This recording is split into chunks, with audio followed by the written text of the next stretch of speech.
Zimbabwe holds a presidential election runoff. The world calls it a sham. Can anyone stop Robert Mugabe's violent grip on power? Next on Global Pulse. Today on Global Pulse, we look at how international media outlets covered the presidential election in Zimbabwe. Zimbabwe's presidential runoff election becomes an international farce after challenger Morgan Tsvangirai drops from the race. We will no longer participate in this violent, illegitimate sham of an election process. Al Jazeera, ABC News, and the BBC reported on the brutality of Robert Mugabe's ZANU-PF government crushing the opposition. These are some of Robert Mugabe's men, armed and dangerous. Yesterday their task was to stop an opposition rally. Here's how they did it.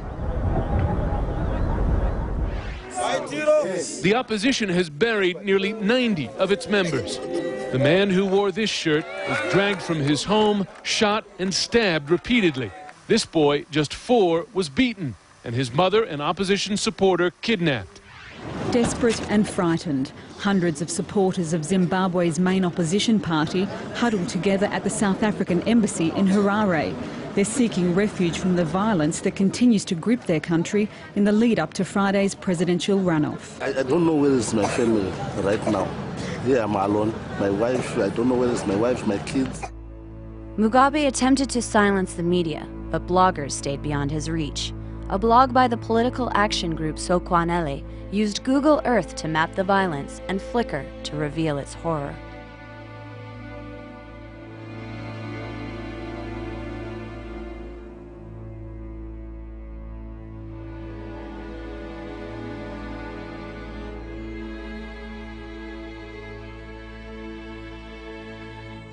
Despite condemnation, Robert Mugabe remained defiant, calling Tsvangirai a coward, as reported by Al Jazeera. These are voters. They will do you no harm, political harm perhaps, yes, when they vote against you. Mugabe tried to portray Tsvangirai as a puppet of the West, using this political spot on Zimbabwean television.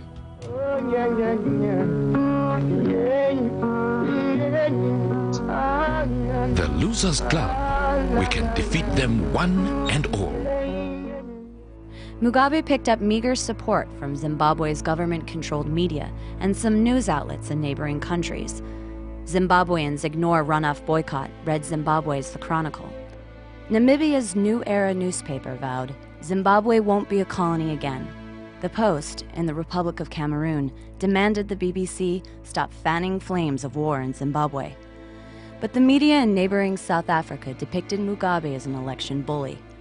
SA condemns Zim brutality for first time, read a headline in The Star, one of the nation's leading newspapers.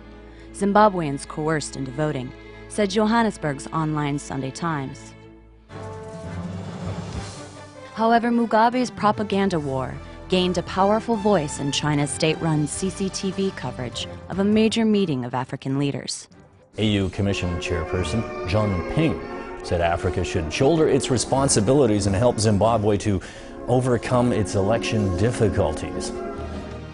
Al Jazeera laid out Mugabe's challenge to democracy in Africa in more stark terms. This is the single greatest challenge to regional stability in Southern Africa, not only because of its terrible humanitarian and security consequences, but also because of the dangerous political precedent it sets. This is a moment of truth for regional leaders. But Robert Mugabe won again. AU leaders rebuked him and then went home. He walked in the president of Zimbabwe and left, still the president of Zimbabwe. For Global Pulse, this is Erin Coker.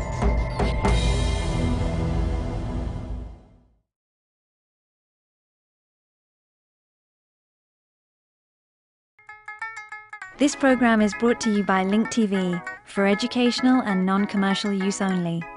Link TV is the only US network dedicated to global and national news, uncompromising documentaries and diverse cultural programs. Programs which connect you to the world.